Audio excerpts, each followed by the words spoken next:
આજે છે 25 સપ્ટેમ્બર ને આજે છે મારો જન્મદિવસ. મિત્રો આમાં રોદામ જવાન ન દીધું ને તો આપણો જન્મદિવસ આઈને ઉજવો છે.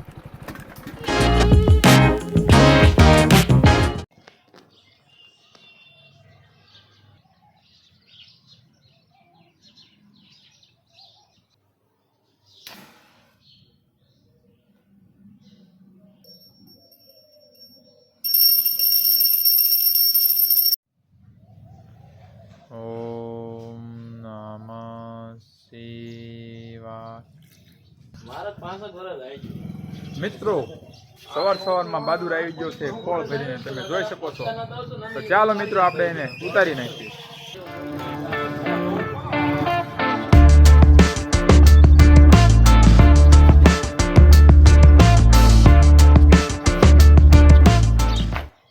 તો મિત્રો ખોળ ઉતરી ગયો છે.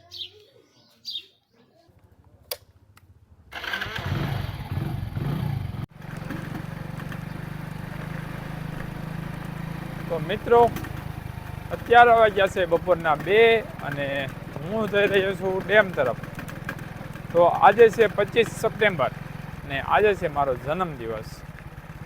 તો મિત્રો જોકે હું તો કાંઈ જન્મદિવસ ઉજવતો નથી, પણ મારે તમને વાત કરવી છે જન્મદિવસની. તો યાર ઘડીક કંઈ પાણી આવ્યું છે, થોડીક વાત આપણે ઘડીક થોભાવી પડશે, નકર આપણે અહીંયા પડી જઈશું.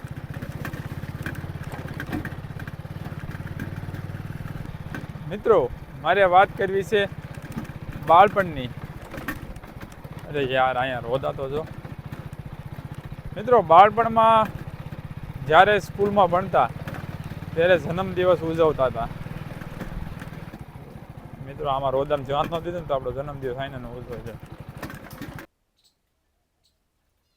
મિત્રો તમે જો અહીંયા પંક્ષી કેવું નાય છે પાણીમાં. જો અડિયો આવ્યો નાવા,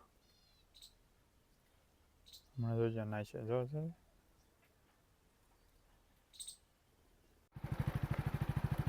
બાળપણમાં જ્યારે મિત્રો સ્કૂલમાં જ્યારે જન્મદિવસ હોય ત્યારે એનો માહોલ કાંઈક અલગ જ હોતો.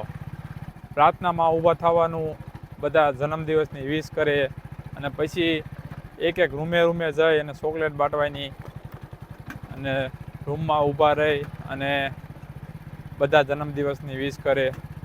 પછી ધીમે ધીમે કોલેજમાં આવ્યા. કોલેજમાં કેક કાપવાની અને મિત્રો આરે જન્મદિવસ ઉજવવાની, પાર્ટી કરવાની. એ સમય મિત્રો કાંઈક અલગ હતો. પછી ધીમે ધીમે કોલેજ પૂરી થઈ ગઈ અને ધીમે ધીમે એક એવી સ્થિતિ આવી ગઈ, એવી પરિસ્થિતિ આવી ગઈ કે જ્યારે જન્મદિવસનો કોઈ મતલબ રહેતો નથી. લ્યો મિત્રો આપણે વાતો કરતાં કરતાં ક્યારે ડેમે પૂજી ગયા તમે જુઓ. ઓ માય ગોડ,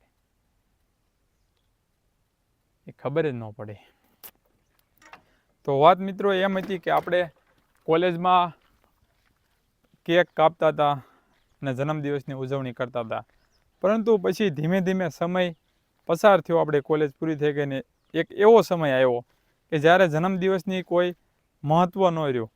ભાઈબંધો બધાએ પોતાની જિંદગીમાં વ્યસ્ત થઈ ગયા અને હું પણ વ્યસ્ત થઈ ગયો. અત્યારે મિત્રો જીવનમાં રિવર્સ કરીને જુઓ તો મને ખ્યાલ આવે છે કે સમયનું કેટલું મહત્ત્વ છે. જન્મદિવસ તો એનો છે, પણ એક સમયે જે બહુ આનંદ થતો હતો, એમ થતું હતું કે ભાઈ આજે મારો જન્મદિવસ છે, એને બદલે હવે તો એમ થાય કે જન્મદિવસ છે, કાંઈ વાંધો નહીં. સમયને માન છે મિત્રો, કાંઈ વાંધો નહીં. આપણે વાત તો ચાલી રહી છે. અહીંયા તાળું માર્યું છે, પણ આપણે આને ઠેકીને જવું પડશે. અંદરની બાજુ આપણે ગાડી તો નહીં જાય, પણ આપણે જઈશું. મિત્રો સમજો તળાવ તો આખું ભર્યું છે. છેક છબોછબ. તો ચાલો મિત્રો હવે આપણે જાવી ડેમની પાળ કોઈ.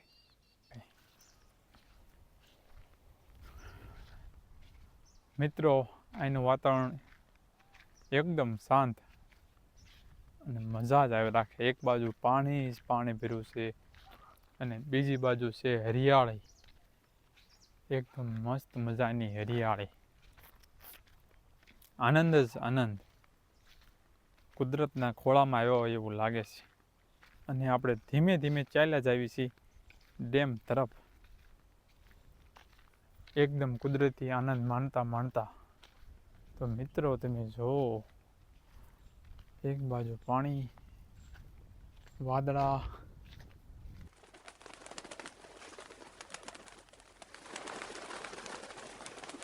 અને આ બાજુ તમે ઓ માય ગોડ થોડો સલકાઈને જાય છે આપણો ડેમ. તમે જો, વાહ ભાઈ વાહ.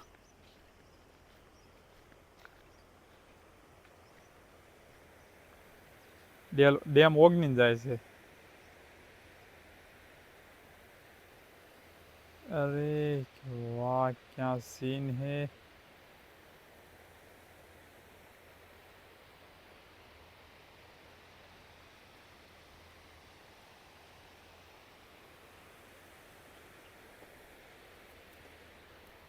તો તમે જુઓ મિત્રો, આપણો ડેમ મસ્ત મજાનો ઓગણીને કેવો જાય છે એકદમ.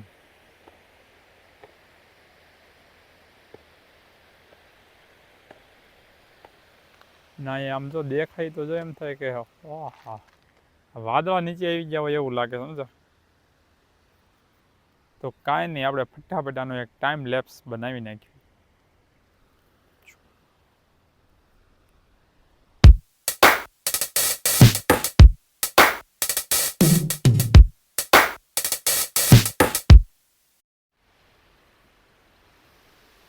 ચાલો મિત્રો, હું તમને થોડુંક નીચે જઈને આગળથી ડેમ દેખાડું, અને પછી આપણે ધીમે ધીમે ઘર તરફ રવાના થઈ જવી. જુઓ મિત્રો, કેવું પાણી મસ્તીનું પડે છે, અને અવાજ કેવો આવે છે.